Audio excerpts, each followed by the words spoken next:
بسم الله الرحمن الرحيم الحمد لله رب العالمين نحمده ونستعينه ونستغفره ونعوذ بالله من شرور أنفسنا ومن سيئات أعمالنا من يهده الله فلا مضل له ومن يضلل فلا هادي له وأشهد أن لا إله إلا الله وحده لا شريك له وأشهد أن محمدًا عبده ورسوله صلى الله عليه وعلى آله وسلم.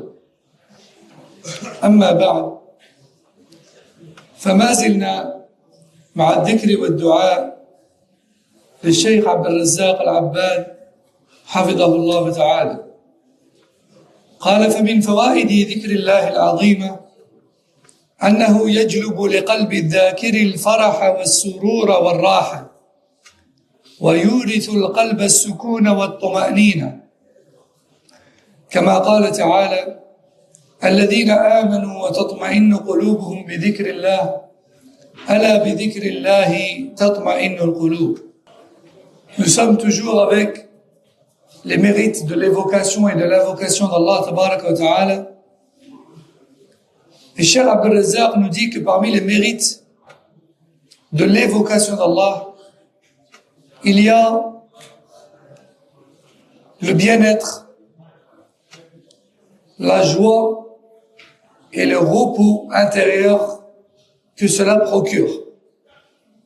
Allah tabaraka wa ta'ala dit dans le Coran, ce qui a pour sens, ceux qui ont eu la foi et dont les cœurs s'apaisent par l'évocation d'Allah.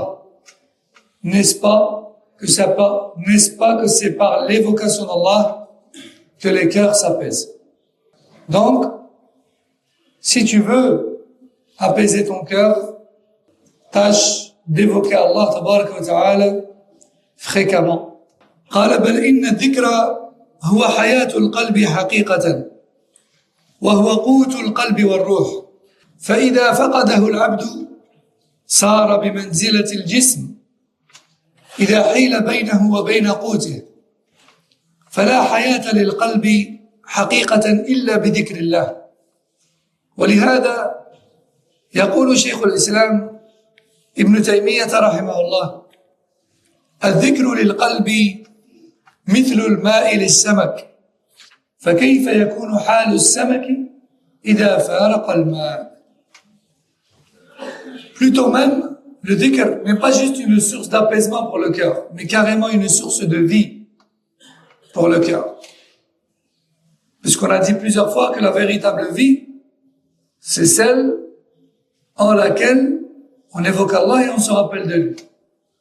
Et le cœur n'est véritablement vivant que lorsqu'il évoque Allah et se rappelle de lui et agit en conséquence dans son obéissance. Tabaraka wa ta'ala. Afwan.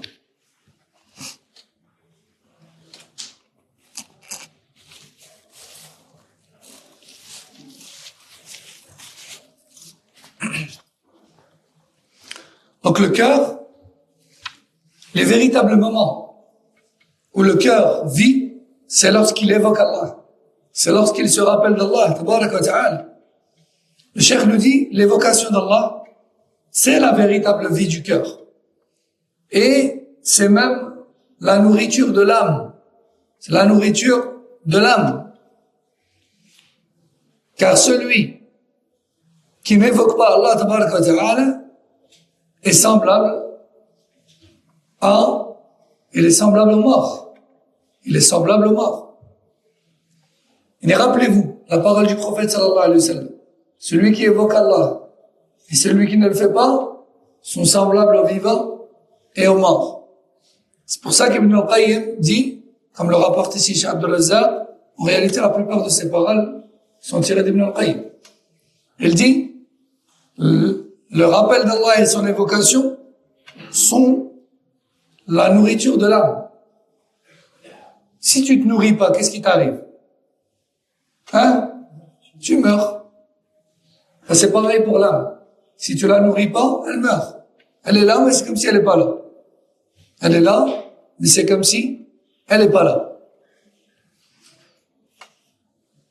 Cheikh al-Islam Ibn Taymiyyah rahimahullah dit l'évocation d'Allah pour le cœur du croyant est comparable à l'eau pour le poisson. L'évocation d'Allah pour le croyant est comparable à l'eau pour le poisson. Si l'on sort le poisson de l'eau, qu'est-ce qui va lui arriver? Il meurt, il va suffoquer, il va résister un peu, puis ensuite, il va mourir. Pareil pour l'être humain. قال ومن فوائد الذكر أنه يورث ذكر الله لك كما قال تعالى فاذكروني أذكركم. Parmi les mérites de l'évocation d'Allah, il y a le fait qu'Allah t'évoque en retour. Toi, tu l'évoques et lui, il t'évoque toi par ton nom auprès des anges rapprochés. Auprès des anges rapprochés autour de son trône. Subhanahu wa ta'ala. Il t'évoque toi. Fulan, fils de Fulan, fait partie de mes serviteurs. Il te vante, il t'évoque. Allah Azza wa Jalla dit dans le Coran, ce qui est pour sens, évoquez-moi et je vous évoquerai en retour. Allez, subhanallah, imagine qu'on te dise par exemple que telle personnalité célèbre parle de toi. Hein? Comment tu te sens? Tu ressens pas un peu de fierté? Ça, là. Tu dis, ah, t'as vu, Flan, il parle de moi. Inch'Allah. Ou là, on te dit, maintenant, le président, ou là, le roi, il parle de toi. C'est pas juste, c'est pas il te vante, c'est juste il parle de toi. Ou juste il a cité ton nom dans un tweet ou la haja. Hein? T'es tout fier. Que dire s'il te vantait? Et que dire si celui qui t'évoque et te vante, c'est pas une créature. C'est le créateur de l'univers. Subhanahu wa ta'ala. Allah te dit, fadhkuruni adhkurkum. Évoquez-moi, je vous évoquerai. Subhanallah. Là, tu auras le droit d'être fier qu'Allah t'évoque. Là, il y a de quoi, يعني. قال ومن فوائده أنه يحط الخطايا ويذهبها وينجي الذاكر من عذاب الله. ففي المسند يعني مسند أحمد عن معاذ بن جبل رضي الله عنه قال صلى الله عليه وسلم ما عمل آدمي عملا قط أنجى له من عذاب الله من ذكر الله تعالى. رواه أحمد وابن ماجه وصححه الألباني رحمه الله. إذن من فوائد الذكر أنه يحط الذنوب والخطايا وليس هناك عمل صالح يمحو سيئاتك مثل الذكر. مثل الذكر. Aussi, parmi les mérites du dhikr, chers frères, chères sœurs, il y a le fait que celui-ci efface tes péchés. Plus tu fais de dhikr, plus tes péchés s'effacent. Rasul sallallahu alayhi wa sallam nous dit, il n'y a pas une action que l'être humain accomplit et qui efface plus de péchés pour lui que le dhikr. Subhanallah. La ibada la plus facile est celle qui efface le plus de péchés. C'est vrai. T'es en voiture, t'es au volant, t'as un arrêt de bus, tu marches dans la rue, t'es assis à rien faire, t'es couché, subhanallah, alhamdulillah, Allahu akbar, la ilaha illallah, la hawla wa la quwwata illa billah. T'effaces tes péchés. Et tu prends un ajr énorme. Et Allah t'évoque. Et le shaitan s'éloigne de toi. Et. Tout bénef. قال ومن فوائده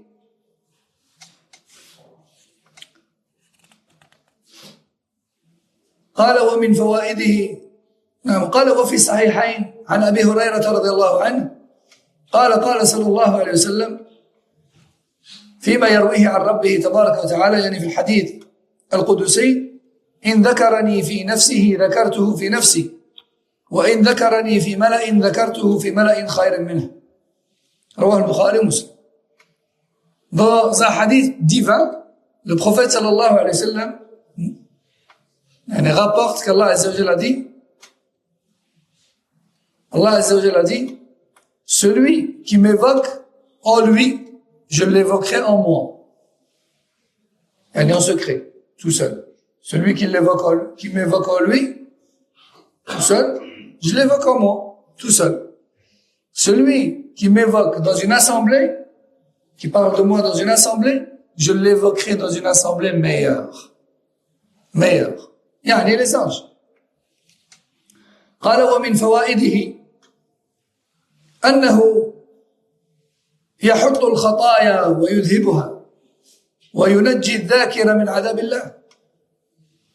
ففي المسند هذا ذكرناه. قال ومن فوائد الذكر أنه يترتب عليه من العطاء والثواب والفضل ما لا يترتب على غيره من الأعمال مع أنه أيسر العبادات. ففي الصحيحين عن أبي هريرة رضي الله عنه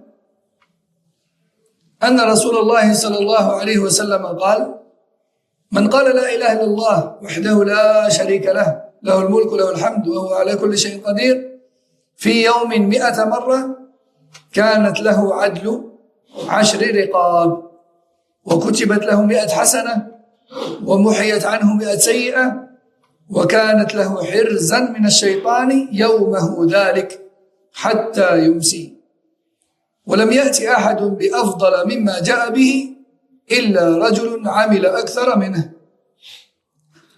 يعني قال أكثر منه. وفي الصحيحين عن النبي صلى الله عليه وسلم أنه قال من قال سبحان الله وبحمده في يوم 100 مرة حطت خطاياه وإن كانت مثل زبد البحر. رواه البخاري ومسلم. وعند مسلم عن أبي هريرة رضي الله عنه قال صلى الله عليه وسلم لأن أقول سبحان الله والحمد لله ولا إله إلا الله والله أكبر أحب إلي مما طلعت عليه الشمس.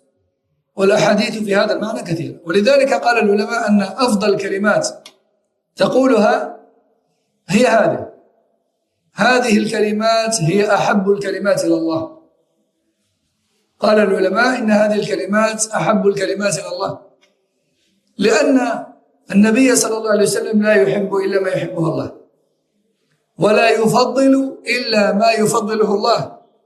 فلذلك لما قال عليه الصلاة والسلام لأن أقول سبحان الله والحمد لله ولا إله إلا الله والله أكبر أحب إلي مما طلعت عليه الشمس قال العلماء فمعنى ذلك أن هذه الكلمات هي أحب الكلمات إلى الله. Il est rapporté chez le Bukhari Muslim que le prophète sallallahu alayhi wa sallam a dit celui qui prononce dans une journée 100 fois la ilaha illallah wahdahu la sharika la lahu al-mulku wa lahu al-hamdu wa huwa ala kulli shay'in qadir, cela lui donnera droit à une récompense équivalente à celle de la libération de 10 esclaves. Également, il aura droit à la prescription de 100 bonnes actions et l'effacement de 100 mauvaises actions, sans oublier qu'elle sera pour lui une protection contre Shaitan du matin au soir, lorsqu'il le dit au matin, et du soir au matin, lorsqu'il le dit au soir. Et ce jour-là, personne n'aura mieux fait que lui, sauf une personne qui a fait la même chose et qui a ajouté.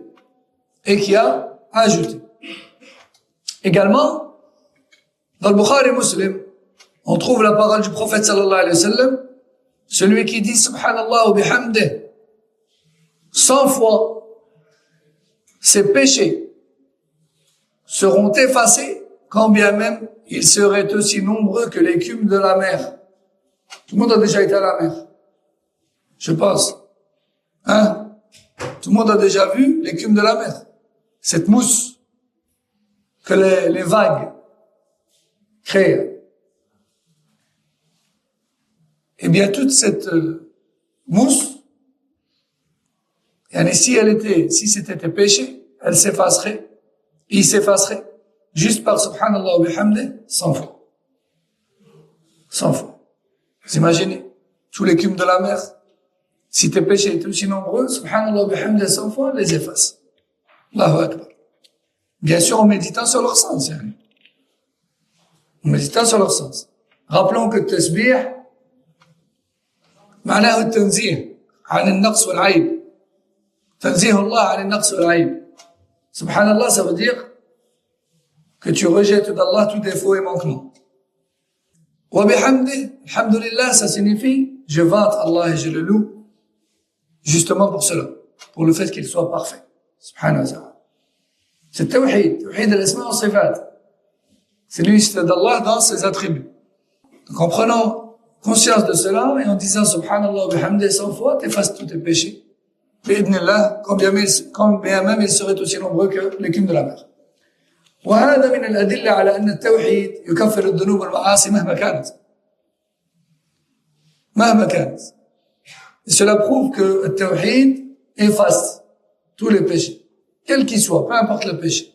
Quand la personne revient vers Allah et l'unifie et célèbre son unicité, elle se voit pardonner ses péchés. Le prophète sallallahu alayhi wa sallam dit aussi dans un hadith rapporté chez Muslim,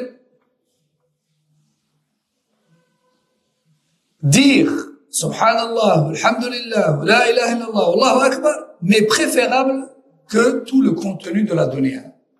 Que tout le contenu de la dunya. C'est-à-dire, ces quatre paroles-là sont ce que je préfère le plus. Et de là, les ulama ont tiré que ces quatre paroles-là sont les quatre paroles préférées d'Allah tabaraka wa ta'ala. Les quatre paroles qu'il aime le plus que l'on prononce. Subhanallah, Alhamdulillah, La ilaha illallah, Allahu Akbar. Pourquoi? Car le Rasul sallallahu alayhi wa sallam les préfère. Or, le Rasul sallallahu alayhi wa sallam n'aime que ce qu'Allah aime et ne préfère que ce qu'Allah préfère. Donc, ce que tu peux prononcer de mieux, c'est Subhanallah. On a dit, ça veut dire que je rejette d'Allah tout défaut. Alhamdulillah, je le loue et je le vante pour cela. La ilaha illallah, je n'approuve le culte que pour lui. Allahu Akbar, il est le plus grand. Non, ces quatre paroles-là sont les meilleures. قال ومن فوائد الذكر أنه غراس الجنة فالجنة كما جاء في الحديث قيعان وهي طيبة التربة. القيعان يعني أرض فلات ليس فيها شيء. أرض فلات ليس فيها شجر ولا شيء. قيعان وهي طيبة التربة ليس فيها شيء لكن تربتها طيبة عذبة الماء وفيها ماء وغراسها ذكر الله يعني كلما ذكرت الله غرست في جنتك يعني شجرة أو ما شبهها. جاء في الحديث عند الترمذي عن عبد الله بن مسعود رضي الله عنه قال صلى الله عليه وسلم لقيت ليلة أسري بي إبراهيم الخليل عليه السلام فقال يا محمد أقرئ أمتك مني السلام وأخبرهم أن الجنة طيبة التربة عذبة الماء وأنها قيعان وأن غراسها سبحان الله والحمد لله ولا إله إلا الله والله أكبر. قال الترمذي حديث حسن غريب من حديث ابن مسعود رضي الله عنه وقد حسنه الشيخ الألباني لما له من الشواهد في السلسلة الصحيحة. وقال ابن مسعود وغيره لما روى هذا الحديث قال فكم ضيعنا من النخيل يعني كم ضيعنا من الذكر كم ضيعنا من النخيل. وروى أحمد من حديث أبي أيوب الأنصاري رضي الله عنه ولفظه أن رسول الله صلى الله عليه وسلم ليلة أسري به مر على إبراهيم فقال من معك يا جبريل؟ قال هذا محمد صلى الله عليه وسلم. فقال له إبراهيم مر أمتك فليكثروا من غراس الجنة فإن تربتها طيبة وأرضها واسعة. قال وما غراس الجنة؟ قال لا حول ولا قوة إلا بالله. وروى الترمذي من حديث أبي الزبير عن جابر رضي الله عنه عن النبي صلى الله عليه وسلم أنه قال من قال سبحان الله وبحمده غرست له نخلة في الجنة. قال الترمذي حديث حسن صحيح. ورواه أحمد من حديث معاذ ابن أنس الجهني رضي الله عنه عن رسول الله صلى الله عليه وسلم أنه قال: من قال سبحان الله العظيم نبت له غرس في الجنة. Aussi, parmi les mérites du dhikr, c'est qu'il est à l'origine de la végétation qui composera ton jardin au paradis. Il est à l'origine de la végétation qui composera ton jardin au paradis. Rasul sallallahu alayhi wa sallam a dit: le jour où j'ai voyagé dans les cieux, lors du voyage nocturne, j'ai croisé Ibrahim alayhi salam. Et il m'a dit: oh Mohammed, passe le salam à ta communauté.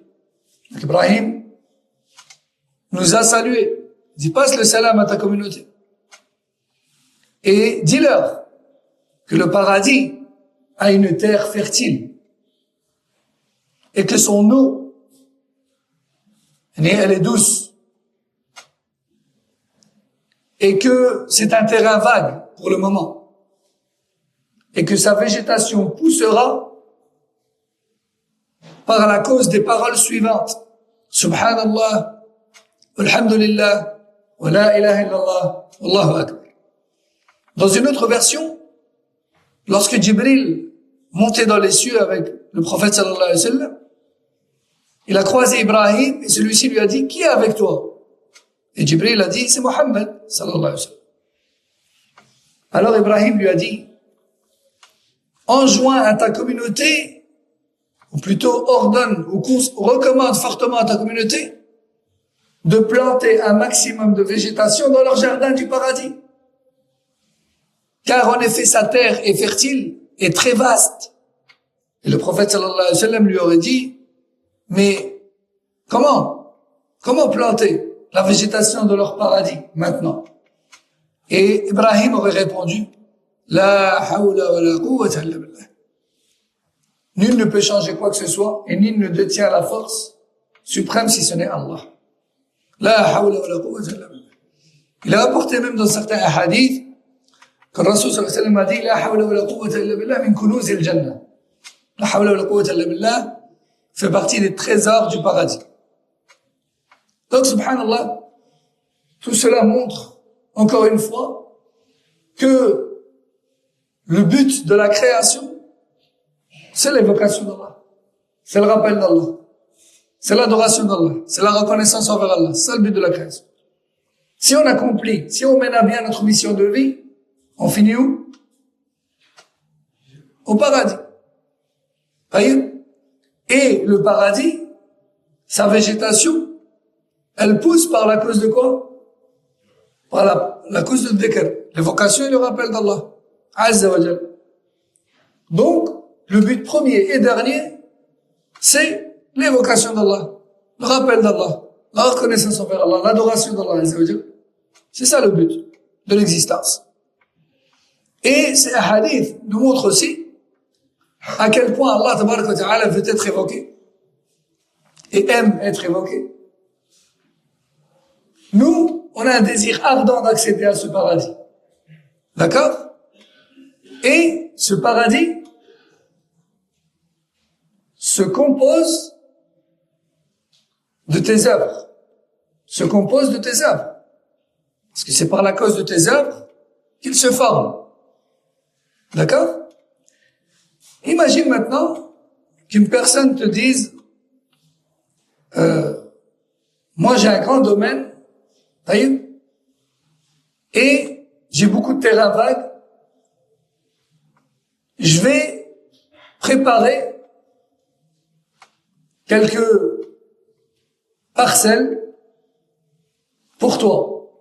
Je vais préparer quelques parcelles pour toi. Il t'a pas dit tu vas venir habiter dans mon domaine. Il t'a pas dit je vais t'accueillir. Il t'a pas dit je vais te loger chez moi. T'as rien dit de tout ça, mais il t'a juste dit je vais préparer quelques parcelles pour toi. Tu déduis quoi? Tu déduis quoi? Qu'est-ce que t'en déduis?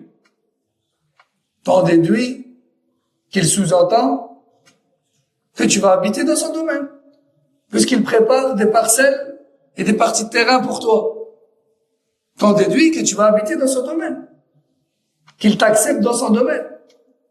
Allah Azza wa Jal te dit d'avance, plus tu dis Subhanallah, walhamdulillah, wa la ilaha illallah, Allahu akbar, wa la hawla wa la quwwata illa billah, plus la végétation de ton jardin en paradis poussera.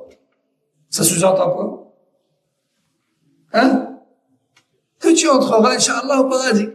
C'est ça que ça sous-entend. Voyez? Donc, si tu veux le Jannah, mets toutes les garanties de ton côté. Et parmi les garanties, le dhikr. Parce que le dhikr, c'est ce qui fait pousser ta végétation dans le paradis. Aussi, le prophète sallallahu alayhi wa sallam a dit, celui qui dit Subhanallah wa bihamdih, un palmier poussera dans son jardin du paradis. Et à chaque fois que tu dis Subhanallah wa bihamdih, un palmier pousse. Subhanallah wa bihamdih, un palmier qui pousse. Subhanallah wa bihamdih, un palmier qui pousse. Adib, hein? Ibn Mas'ud, qu'Allah l'agrée, a dit, Kam bayya'na min al-nakhil. Combien on a manqué de palmiers? On a perdu beaucoup de palmiers, il a dit. Radiyallahu anhu. Et en gros, on a raté beaucoup d'occasions de faire dhikr, on l'a pas fait. Chaque fois que tu dis Subhanallah wa bihamdih, un palmier pousse. Il a dit, Man qala Subhanallah wa bihamdih, ghurisat lahu nakhlatun fil jannah. Celui qui dit Subhanallah wa bihamdih, un palmier pousse pour lui, là-haut, dans le paradis. Il a également dit, alayhi salatu wassalam, celui qui dit Subhanallah al-azim, sa végétation pousse dans le paradis. ومن فوائد الذكر أنه يكون نورا للذاكر في الدنيا ونورا له في قبره ونورا له في معاده يسعى بين يديه على الصراط فما استنارت القلوب والقبور بمثل ذكر الله تعالى. قال تعالى أو من كان ميتا فأحييناه. بماذا أحييناه؟ بماذا أحياه؟ بالذكر. قال أو من كان ميتا فأحييناه وجعلنا له نورا يمشي به في الناس كمن مثله في الظلمات ليس بخارج منها. فالأول هو المؤمن استنار بالإيمان ومحبته ومعرفته وذكره، والآخر هو الغافل عن الله المعرض عن ذكره ومحبته. Aussi, parmi les mérites de dhikr, c'est que celui-ci te donnera droit à une lumière.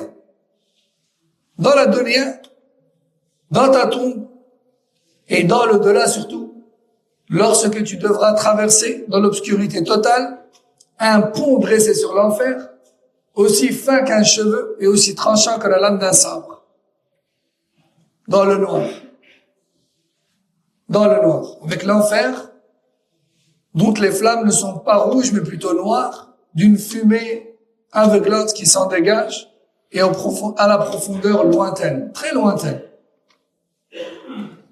Ce jour-là, la traversée de Sirat sera plus ou moins facile en fonction de la lumière qu'Allah te donnera.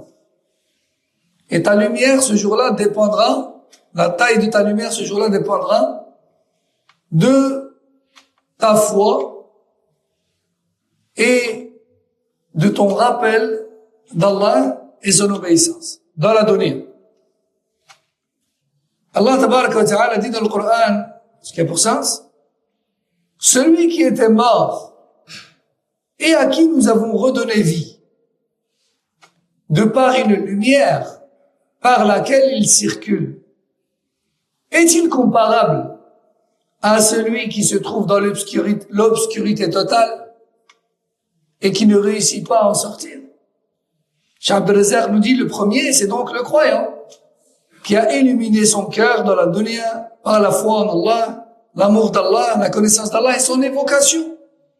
Le deuxième, celui qui se trouve dans l'obscurité ici-bas, dans sa tombée, dans l'au-delà, wal-iyadu billah, c'est le ghafil.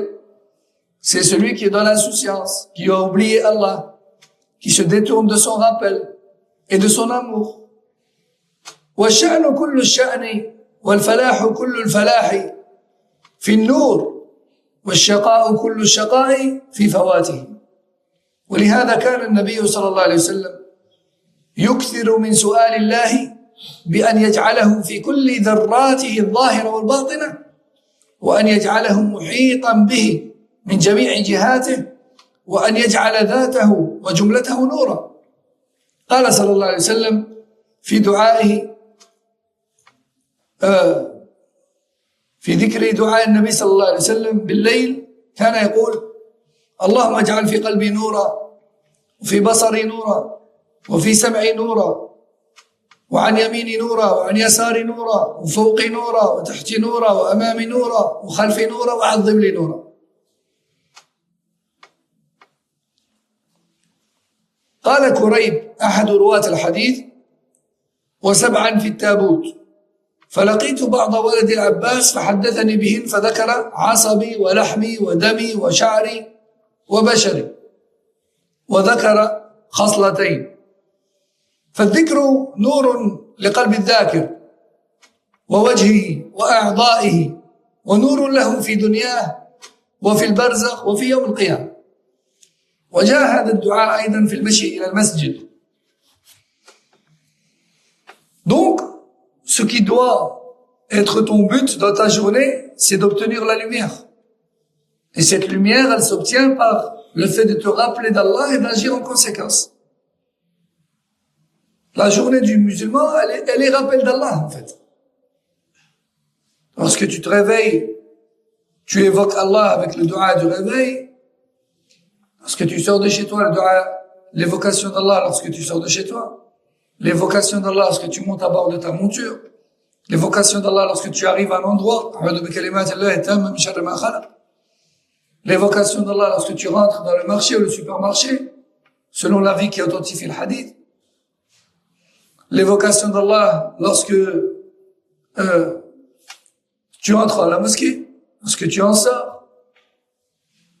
L'évocation d'Allah lorsque tu entres aux toilettes, lorsque tu en sors. L'évocation d'Allah lorsque tu veux manger, lorsque tu finis. L'évocation d'Allah au matin, avant le lever du soleil. L'évocation d'Allah le soir, avant le coucher du soleil, etc., etc. Le musulman est constamment en train d'évoquer Allah, avec son cœur, avec sa langue, avec ses membres aussi. Parce que lorsqu'il accomplit les actes d'adoration qu'Allah lui demande, aussi il se rappelle d'Allah avec ses membres. Si tu ne t'étais pas rappelé d'Allah, tu n'aurais pas prié. Si tu ne t'étais pas rappelé d'Allah, tu n'aurais pas jeûné aujourd'hui. Si tu ne t'étais pas rappelé d'Allah, tu n'aurais pas, détourné le regard du haram. Si tu ne t'étais pas rappelé d'Allah, tu te serais pas abstenu de prononcer les paroles qu'Allah déteste, etc., etc. Le musulman se rappelle d'Allah. Et en fait, comme disent les ulama, et parmi Ibn al-Qayyim, lorsqu'Allah est désobéi, Allah n'est désobéi que dans un moment de rafle. Allah n'est désobéi par le croyant que dans un moment d'insouciance et d'oubli d'Allah Azzawajal. Parce que celui qui se rappelle d'Allah, vraiment, d'un vrai rappel, désobéit par Allah. Mais lorsque tu oublies Allah, totalement ou en partie, à un instant, ou pendant un instant, c'est là que tu risques de désobéir à Allah. Et parfois, la personne, elle n'a pas totalement oublié Allah, mais elle commet le péché. Mais justement, son oubli d'Allah, son rappel d'Allah est trop faible par rapport à l'oubli. C'est là qu'elle commet le péché. Elle n'a pas oublié Allah, mais elle a oublié sa grandeur, sa surveillance, son observation, son châtiment, sa dureté dans le jugement, etc. Elle a oublié Allah en partie. Elle l'a pas oublié totalement, mais elle l'a oublié en partie. C'est pour ça qu'elle a commis le péché. Donc le péché, il est commis dans le raflin, quand on oublie Allah. Parce que quand on se rappelle vraiment d'Allah, on désobéit pas à Allah. Le péché ne survient que dans une raflin, que dans un moment d'insouciance et d'oubli. En partie ou totalement. prophète sallallahu alayhi wa sallam, c'est pour cette raison que le prophète sallallahu alayhi wa sallam demandait toujours à Allah azza wa jal la lumière. Donc on a dit que parmi les mérites du dhikr, c'est que il procure la lumière dans cette dunya, dans la tombe et dans le dehors. Le Rasul sallallahu alayhi wa sallam demandait toujours la lumière à Allah tabaraka wa ta'ala, la lumière de la foi, la lumière de la foi. Comme par exemple son dua qu'il prononçait de nuit, et il est rapporté également qu'il le prononçait lorsqu'il se dirigeait vers la mosquée. Oh Allah, illumine mon cœur, ma vue, mon ouïe, donne-moi une lumière à ma droite, à ma gauche, au-dessus de moi, en dessous de moi, devant moi, derrière moi, et agrandis ma lumière. Dans une autre version, ainsi que dans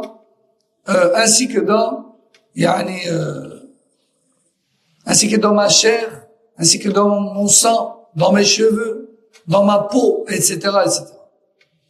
Donc, l'évocation d'Allah Azza wa Jal procure une lumière dans le cœur, dans le visage, dans les membres, et ce, dans la dunya, dans la tombe et dans le dehors. Et subhanallah, parfois, les évocateurs fréquents d'Allah Azza wa Jal, on peut facilement les distinguer des autres. Parfois, c'est visible à l'œil nu. Tu vois la personne comment elle est rayonnante. Son visage il est lumineux, il est blanc, masha'Allah. Et très souvent, la raison de cela, c'est le dhikr. De la même manière que celui qui oublie Allah, qui se détourne de lui et qui pêche, son visage est sombre. Son visage est sombre.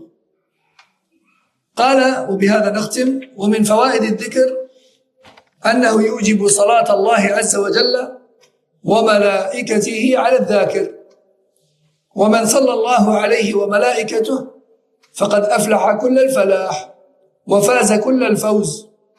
قال تعالى يا أيها الذين آمنوا اذكروا الله ذكرا كثيرا وسبحوه بكرة وأصيلا هو الذي يصلي عليكم وملائكته ليخرجكم من الظلمات إلى النور وكان بالمؤمنين رحيما. صلاة الله على العبد هي ذكره وثناؤه عليه، وأما صلاة المخلوق للمخلوق فهي دعاؤه له بالحفظ من الشرور. Donc, le dernier mérite que l'on citera aujourd'hui, parmi les mérites de l'évocation d'Allah tabaraka wa ta'ala, c'est le fait que celui-ci donne droit aux louanges d'Allah vis-à-vis de toi et aux invocations des anges en ta faveur. Lorsque tu évoques Allah, Allah se vante de toi. Et les anges invoquent en ta faveur. Et celui qu'Allah vante et en la faveur de qui les anges invoquent, a tout gagné. Allah Azza wa Jalla dit dans le Coran, ce qui a pour sens, ô vous les croyants, évoquez Allah fréquemment et glorifiez-le matin et soir. Il est celui qui vous vante et ses anges invoquent en votre faveur. Tout ceci dans le but de vous faire sortir des ténèbres vers la lumière. Et Allah est en effet miséricordieux envers les croyants. Donc, chaque fois que tu fais de dhikr, les anges invoquent pour toi. Et Allah te vante. Et Allah se vante de toi. Ou plutôt, non, il te loue, il te vante. Non, il te vante. Qui est mieux que toi si Allah te vante et te loue? Moi j'ai un serviteur, il s'appelle Kada ou Kada. Il fait partie des meilleurs, etc., etc. Il te vante, subhanahu wa ta'ala. Il y a un hadith dans lequel Rasul sallallahu alayhi wa sallam nous raconte que lorsque les anges récupèrent l'âme d'une personne et qu'elle remonte vers le ciel, Allah tabaraka wa ta'ala questionne les anges. Comment avez-vous laissé sa famille à la suite de son décès? Et si cette famille est croyante et qu'elle dit inna lillah wa inna ilayhi raji'un, alhamdulillah ala kulli hal, on accepte. Elle évoque Allah en disant c'est à Allah qu'on appartient et c'est vers lui qu'on retourne. Et on accepte cela, alhamdulillah, en toute situation. Si c'est des croyants, les anges disent nous les avons laissés en train de louer Allah, en train de te louer et de t'évoquer. Et Allah Azza wa Jalla leur répond, alors, à eux le paradis. À eux le paradis. Et à celui qui patiente et qui m'évoque, même dans ce genre de situation, à lui le paradis. Sauf subhanallah. Le dhikr, donc, fait en sorte à ce qu'Allah Azza wa Jalla te vante. Et les anges invoquent en ta faveur. Et si Allah te vante, et que les anges, qui ne commettent aucun péché, invoquent pour toi, t'as tout gagné. Alors maintenant, on n'a plus qu'à faire le dhikr dès qu'on le peut. Inch'Allah ta'ala, sachant que le Rasul sallallahu alayhi wa sallam a dit, les meilleurs jeûneurs sont ceux qui font le plus le dhikr. D'accord? Donc ne parlons pas inutilement à longueur de temps. Remplaçons beaucoup de nos paroles inutiles par le dhikr. هذا والله أعلم سبحانك اللهم وبحمدك أشهد أن لا إله إلا أنت أستغفرك وأتوب إليك وصلى الله وسلم على نبينا محمد وعلى آله وصحبه السلام عليكم ورحمة الله وبركاته